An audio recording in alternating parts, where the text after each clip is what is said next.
January 1967. The Iron Triangle. Northwest of Saigon, the jungle floor does not look like a battlefield. From the air, the cratered earth suggests a wasteland, pulverized by B-52 bombers and churned by artillery. But down in the red clay, under the triple canopy, there is an eerie stillness. A Soviet technical advisor, attached to a North Vietnamese logistics unit, stands in a camouflaged clearing. He is miles away from the theoretical front line, deep within what is supposed to be a sanctuary. For the Soviet military mind, trained on the vast steppes of Eastern Europe and the doctrine of massed armor, this war is already a nightmare of contradictions. But what he is about to witness defies not just military doctrine but human instinct. The ground beneath his feet is not solid. It is a honeycomb. A sprawling three-level city carved by hand into the hard clay, stretching for over 150 miles. This is the Cu Chi Tunnel Network. It is the pride of the Viet Cong and their silent partners in Moscow. It contains hospitals, printing presses, kitchens, sleeping quarters and armories. It is designed to be impervious to American firepower. When the B-52 bombers rain fire from the sky, the guerrillas simply vanish into the earth, waiting out the tremors like ants in a storm, safe under 30 feet of soil. Or so they believed.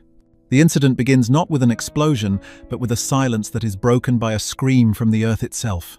A Viet Cong runner emerges from a concealed trapdoor, his face drained of color, his chest heaving. He is not shouting about airstrikes or napalm. He is shouting about ghosts. He reports that a squad guarding a critical junction on the second level 10 meters underground has ceased reporting. There was no explosion, no collapse, just radio silence followed by the muffled echoes of strange, solitary gunshots. The Soviet advisor is confused. The Americans are known for their noise. They are the elephants of this war. Loud, heavy, reliant on overwhelming firepower. They drop 500-pound bombs to kill a sniper. They burn entire forests to clear a path. They do not fight in silence. The advisor descends into the tunnel system to investigate, accompanied by a hardened Viet Cong security detail. The transition is immediate and suffocating. The air inside is stagnant, heavy with the smell of unwashed bodies, rotting vegetation, and the metallic tang of damp earth. The temperature hovers constantly at 35 degrees Celsius. It is a claustrophobic hell, a tube barely wide enough for a man to crawl through on his elbows. As they push deeper toward the silent sector, the mystery deepens.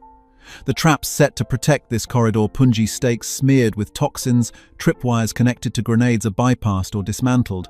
Not triggered. Dismantled. Someone, or something, moved through here with the precision of a surgeon, in pitch darkness, disarming mechanisms that should have been invisible. They reach the junction. The scene is not a result of artillery. It is a crime scene. 3 Viet Cong guards lie dead in the narrow cramping of the dugout. They have not been torn apart by shrapnel. They were not crushed by a cave-in. Each man has been killed by a single, large-caliber bullet at point-blank range. The muzzle flashes would have been blinding in this absolute darkness, yet the precision suggests the killer could see in the dark.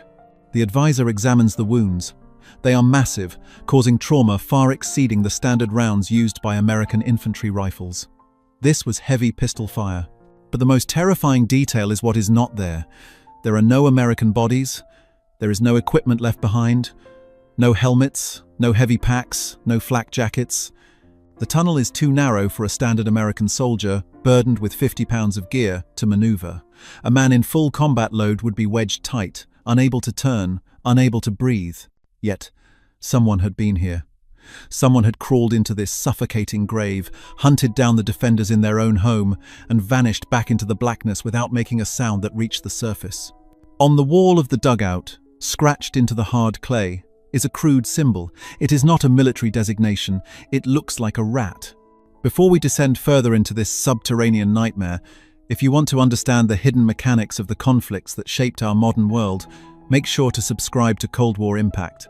We uncover the stories the history books often leave in the dark. The panic that begins to spread through the tunnel network is unlike anything the Soviet advisors have seen before. Soldiers who could endure days of bombardment without flinching are now terrified to sleep in the barracks. The darkness, once their greatest ally, has become a threat. The Soviet liaison officers in Hanoi begin receiving fragmented reports from across the Iron Triangle. This is not an isolated incident.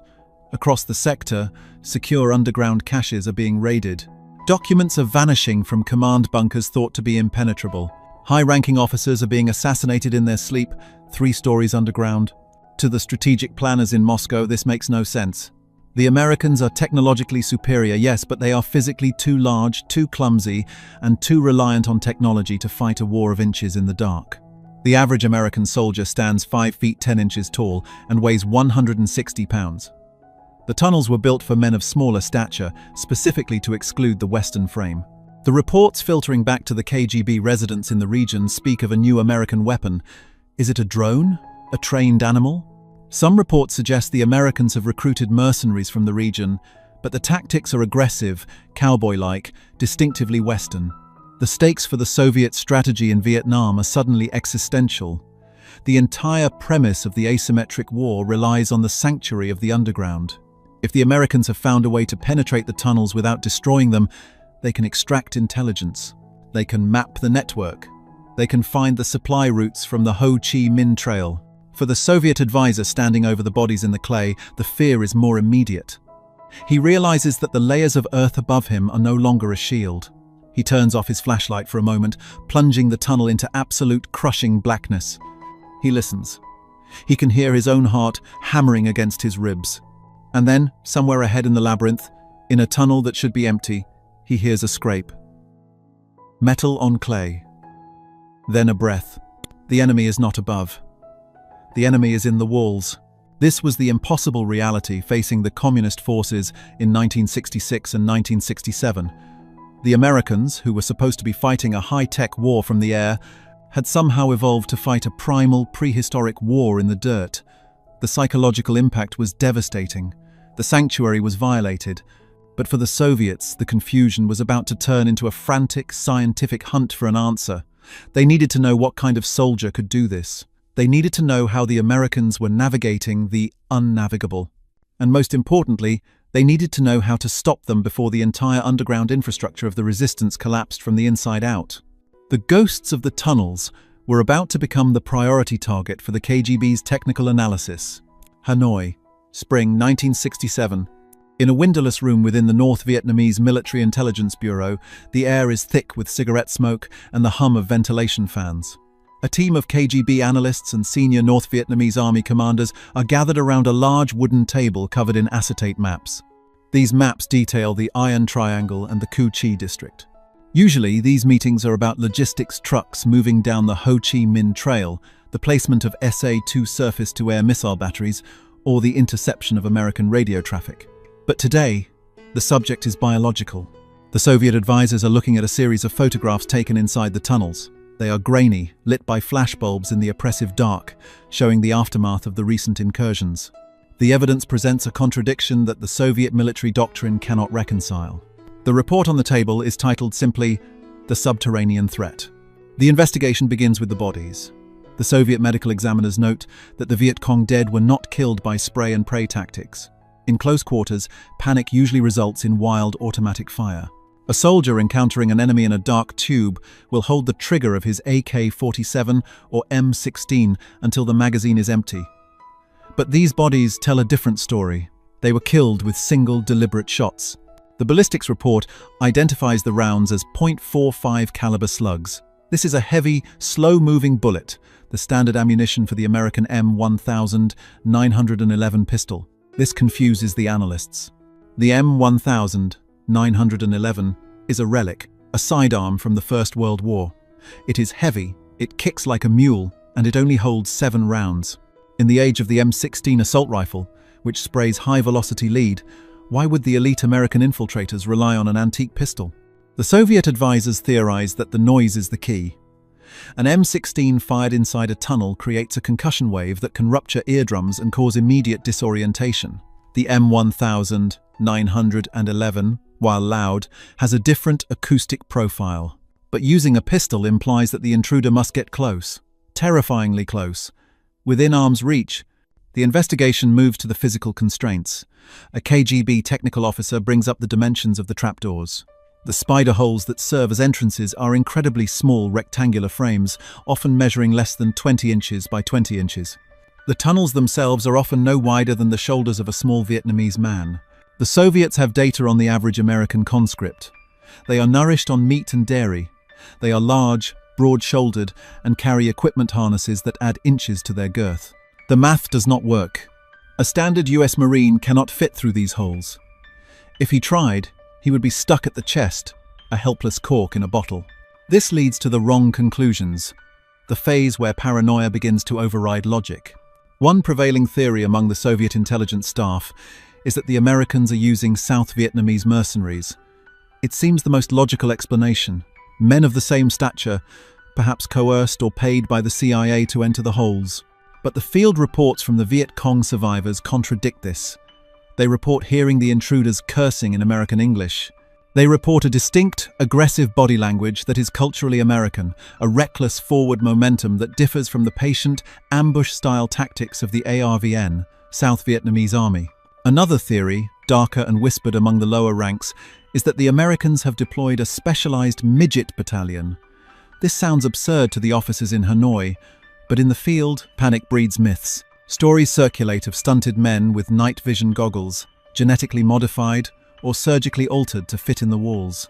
While the KGB dismisses the genetic modification angle, they seriously consider the possibility that the US military is actively recruiting men of extremely short stature specifically for this purpose. The investigation deepens into the technology of the intrusion. The Soviets are convinced that no human being would voluntarily enter a dark tunnel known to be booby-trapped without some form of advanced sensor gear. They scrutinize the dismantled traps. The Viet Cong engineers are masters of the booby trap. They use punji stakes smeared with feces to cause infection, bamboo vipers tied to ceilings with rotting string so they drop on the first person to pass, and bouncing Betty mines rigged with tripwires almost invisible to the naked eye. Yet, the reports show these traps are being neutralized, not exploded neutralized. Wires are cut, snakes are beheaded, scorpions are crushed. The Soviet analysts conclude that the Americans must be using a new, classified mine detection technology, perhaps a handheld sonar or a magnetic anomaly detector miniaturized for tunnel warfare. They order their spies in Saigon to look for procurement orders for subterranean sensors. They waste weeks chasing ghosts, looking for a piece of high-tech hardware that doesn't exist. The fear of this unknown technology paralyzes the North Vietnamese command. If the Americans can see in the dark and sense traps through walls, then the tunnels are no longer safe. They try to counter the threat with science. The Soviets advise the installation of U-bends in the tunnel sections that dip down into water and come back up, creating a water lock that holds back gas and requires the intruder to swim underwater in the pitch black to proceed. They assume this will stop the Americans.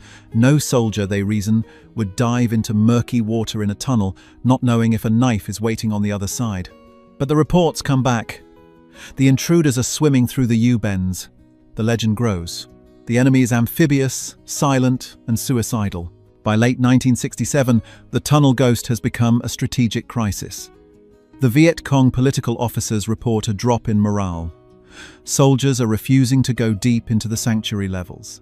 They feel the weight of the earth above them not as protection but as a tomb. They start sleeping near the exits, which makes them vulnerable to airstrikes, defeating the purpose of the tunnels.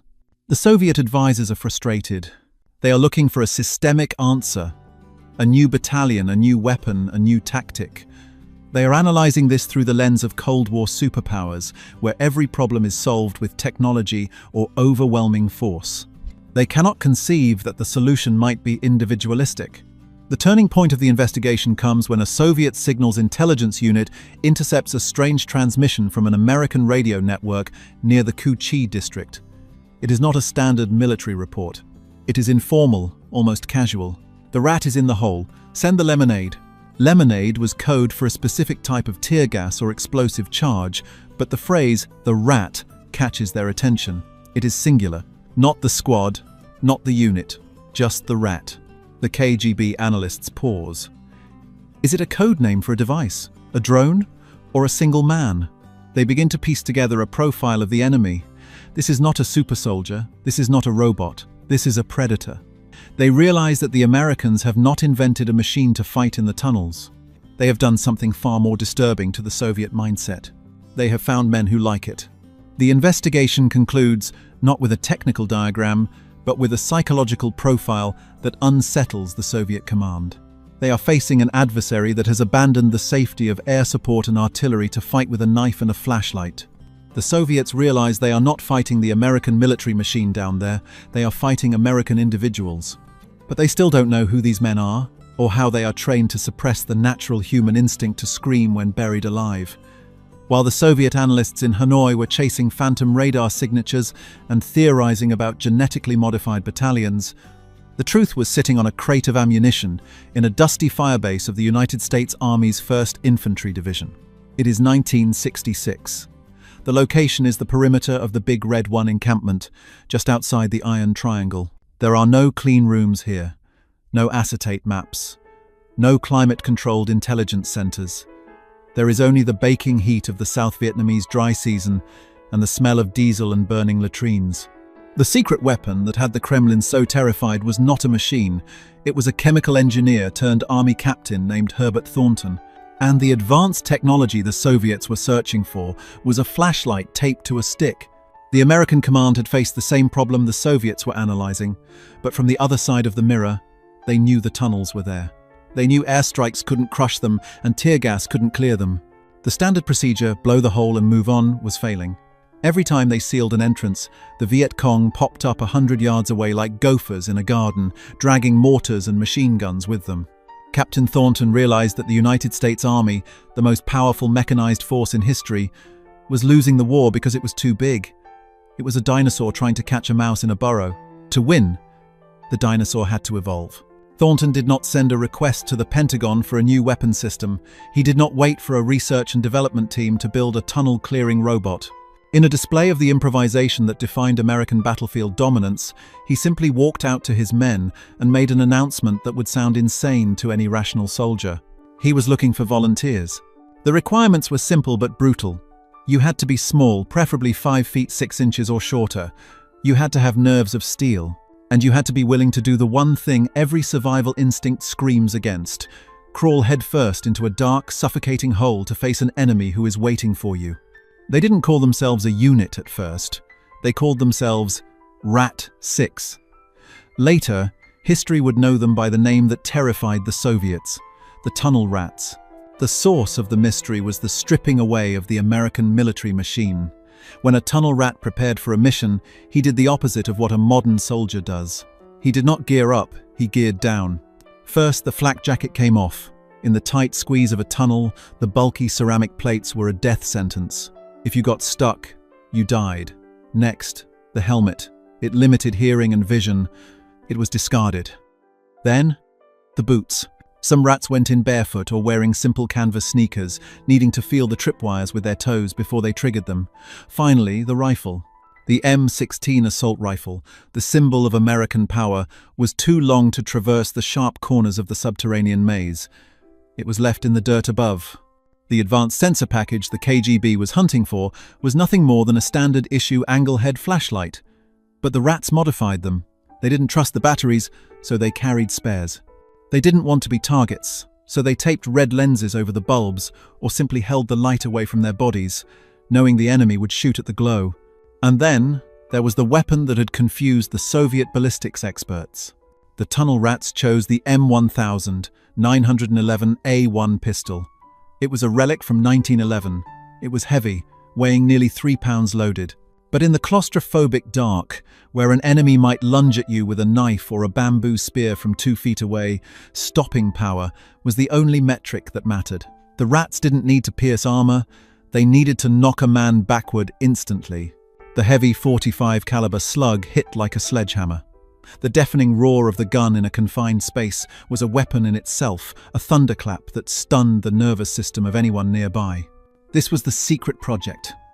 It was a return to primal warfare. The training was ad hoc and terrifying. Thornton and his NCOs built mock tunnels above ground to teach the men how to move. They taught them the tech of the underground. Never shine the light straight ahead. Never fire 3 times, the flash blinds you. Fire once, move, listen. They learned to smell the enemy. The Viet Cong lived underground for weeks. They smelled of stale sweat, fish sauce, and damp earth. The Americans smelled of soap, tobacco, and chewing gum. In the dark, the nose was more effective than a radar. They learned to detect the traps that the Soviets thought required magnetic sensors. A tunnel rat didn't use a metal detector, he used his fingertips.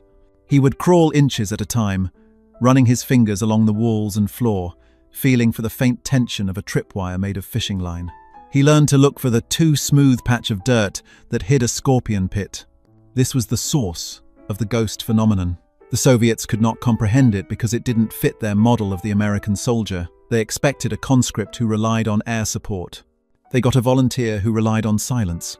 The psychological profile of the tunnel rat was unique. These men were often misfits, loners, or adrenaline junkies. They were Latino, black, white, a cross-section of America's working class. But underground, they shared a singular, terrifying brotherhood. They developed a motto, non gratum anus rodentum, not worth a rat's ass. It was dark humor for a dark job. The ingenuity lay in their communication. The strange radio signals the Soviets intercepted were the rats talking to the surface via commo wire dragged behind them, but often the wire broke. So, they used a system of tugs on a rope or simply shouted into the void. While the KGB searched for a strategic explanation, the reality was tactical brilliance driven by individual courage. The American dominance here wasn't about spending millions of dollars. It was about the willingness of a 19-year-old kid from Detroit or Alabama to crawl into a grave, armed only with a flashlight and a pistol, and hunt down the enemy on his own turf. By 1967, the tunnel rats had become efficient killers. They were mapping the tunnels. They were capturing the documents that the Soviets thought were safe. They were dismantling the invincible sanctuary from the inside out. The mystery of the impossible event in Part 1, the silent dismantling of the traps, the precise kills, was not the result of a new machine. It was the result of Sergeant Sandy McGregor or Corporal Robert Jack realizing that if they didn't clear the trap, the man behind them would die. But the Soviets were about to get their confirmation. The source was about to reveal itself in a way that would shatter the remaining illusions of the North Vietnamese command. The rats were going deeper, into the command centers themselves, and they were about to bring something back that would prove once and for all that the underground was no longer safe. The era of the ghost was over. The era of the rat had begun. January 1967. The climax of the mystery arrives with the roar of 1,000 engines. The United States launches Operation Cedar Falls, the largest ground operation of the Vietnam War to date. 30,000 American troops descend on the Iron Triangle. The goal is to destroy the stronghold once and for all. On the surface, it is a display of overwhelming industrial might. Tanks bulldoze the jungle, B-50, 2 bombers turn the canopy into matchsticks. But the real war, the war that will reveal the truth to the horrified Soviet observers, is happening 30 feet down. The shock moment occurs in a reinforced bunker complex near the village of Ben Suc. A North Vietnamese commander and his Soviet counterpart are frantically burning documents. They believe they are safe from the carpet bombing above. The earth shakes, dust falls from the ceiling, but the structure holds. They are confident that no American soldier can reach them here, deep in the sanctuary. Suddenly, the air in the bunker changes. The ventilation shaft, their lifeline to the surface, goes silent. Then, a smell drifts in, not the cordite of a bomb, but the acrid, stinging scent of American chewing tobacco and sweat. There is no high-tech breach charge, no laser cutter, just a scraping sound at the trapdoor. The trapdoor flies open. Before the guards can raise their AK-47 rifles, a single grenade drops into the room. It is a concussion grenade, designed to stun, not fragment. The boom in the confined space is apocalyptic. When the smoke clears, the monster that has been haunting the Soviet intelligence reports drops into the room. The Soviet advisor, ears ringing, eyes watering, looks up to see the ghost. He does not see a cyborg. He does not see a super soldier in powered armor. He sees a 5'5" private from the Bronx. The soldier is stripped to the waist, covered in red mud, shaking with adrenaline. He holds a flashlight in one hand and a battered M1000 911 pistol in the other. He looks less like a soldier and more like a feral animal cornered in a cage. The realization hits the Soviet advisor like a physical blow. This is what they were afraid of? This is the advanced weapon? It is a moment of profound professional horror. The Soviets had spent millions of rubles analyzing radar shadows and seeking countermeasures for electronic warfare. They had assumed the Americans were winning the tunnel war through superior science. Now, staring down the barrel of a .45 caliber pistol, the advisor realizes the terrifying truth. The Americans are winning because they are willing to send their sons into hell, armed with nothing but a flashlight. The reveal is not just about the man, it is about what the man takes. In this raid, and others like it during Cedar Falls, the tunnel rats capture over 500,000 pages of enemy documents. They seize detailed maps of the Soviet supply lines, lists of political sympathizers in Saigon, and blueprints of the entire tunnel network. The mystery is solved. The ghosts are just men. But knowing this makes the situation worse for the communist forces, not better. If it were a machine, they could jam it. If it were a sensor, they could fool it. But you cannot jam a man who is hunting you with a pistol. The futile response begins immediately. Panic sets in among the Viet Cong leadership. The order goes out, stop the rats at all costs. They try to redesign the tunnels. They make the spider holes even smaller, banking on the fact that even the smallest American is larger than a Vietnamese. They install U-bends, filled with water to drown the intruders. They breed more scorpions and tie them to the hatch covers. It fails. The rats adapt faster than the Soviets can engineer solutions. When the holes get smaller, the Americans just recruit smaller men or they strip down to their underwear. When the tunnels are flooded, the rats use primitive hand pumps or hold their breath, emerging from the murky water like demons to shoot the guards on the other side. The Soviets advise the use of CS gas to flush the Americans out, but the wind in the tunnels is unpredictable. Often the gas blows back, choking the defenders, while the rats, anticipating the move, simply put on gas masks and push forward through the fog. The most desperate countermeasure is the dead man's spider. The Viet Cong begin rigging the tunnel entrances to collapse the moment they are opened, burying everyone, friend and foe, alive. It is a scorched earth tactic, a sign of total desperation. But even this does not stop the infiltration. The tunnel rats develop a sixth sense. They learn to probe the earth with bayonets, finding the hollow spots before they open the hatch. They lower colored smoke grenades into the vents to map the airflow, spotting the hidden exits as purple smoke rises from the jungle floor miles away. The Soviet advisors watch in dismay as their doctrine of asymmetric warfare crumbles. The tunnels were supposed to be the equalizer, the one place American air power couldn't reach. But the Americans had found the one vulnerability the Soviets hadn't accounted for: the human element. By the end of 1967, the psychological victory is absolute. The Viet Cong soldiers know that the dark is no longer safe. They sleep with one eye open. The sanctuary has become a trap. The Soviet reports back to Moscow change their tone. They no longer speak of unknown technology. They speak of a fanatical enemy. The narrative of the soft, pampered American soldier is shattered. The report concludes with a grim assessment. The Americans have successfully taken the war underground, and they are winning it with pistols. The mystery of the ghosts is resolved, but the impact of this revelation is about to reshape the entire understanding of the Cold War balance of power. The Soviets must now accept that their enemy is capable of a brutality and courage that rivals their own. 1969. The dust settles over the Iron Triangle. The tunnels of Cu Chi are broken. While the network would never be fully destroyed until the very end of the war, the strategic sanctuary it provided had been shattered. The verdict of the tunnel war is best summarized not in body counts but in the weight of paper. During the peak of the tunnel rat operations in Operation Cedar Falls and Junction City, American forces captured over 500,000 pages of enemy documents. This was the killer statistic that horrified the intelligence committees in Moscow. These were not just propaganda flyers, they were personnel rosters, assassination lists, supply manifests from China and the Soviet Union, and blueprints for future offensives. The tunnel rats had crawled into the brain of the Viet Cong and stolen its memory. The Soviets had spent billions of rubles equipping the North Vietnamese army with heavy artillery and air defense systems to fight a conventional war, but the war was being lost in the dark by men armed with $50 pistols. The impact of this realization rippled all the way back to the Kremlin. The success of the tunnel rats exposed a fundamental flaw in the Soviet military philosophy. The macro theme of this conflict mirrors the eventual collapse of the Soviet Union itself. The Soviet approach was rigid, systemic, and collective.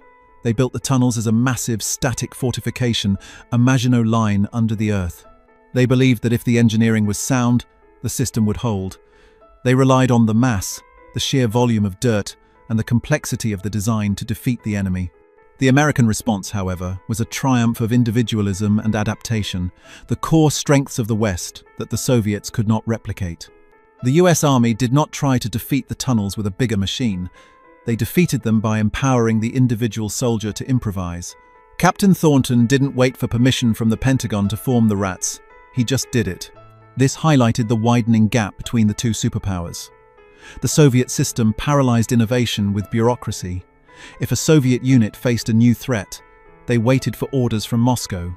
When the Americans faced the tunnels, they taped flashlights to sticks and went in. It was a clash between a rigid ideology and a fluid, lethal pragmatism. The legacy of the tunnel rats rewrote the book on close-quarters combat. The techniques they developed, clearing corners, the double tap, the communication in silence became the foundation for modern special forces tactics used by Delta Force and SEAL Team 6 today. The M1000 911 pistol, thought to be obsolete, was immortalized as the ultimate close-range problem solver. Epilogue. History often remembers the Vietnam War for its chaotic skyline, the thumping blades of Huey helicopters, and the arcing contrails of B-52 bombers. It is remembered as a war of excessive firepower, but for the Soviet advisors who watched their impenetrable fortress crumble from within, the defining image of American power was not a nuclear missile or a supersonic jet. It was a lone, muddy soldier crouching in the suffocating dark. He is 5 feet 5 inches tall. He is holding a flashlight that flickers in the bad air. He is shaking with fear, but he is moving forward. The Cold War was often a stalemate of technology, where missiles cancelled out missiles. But in the tunnels of Cu Chi, the balance was broken by something the Soviets could not engineer and could not copy: the sheer, reckless courage of a man who volunteers to go where the devil himself would hesitate. The mystery was solved. The ghost was real, and he was armed with a pistol.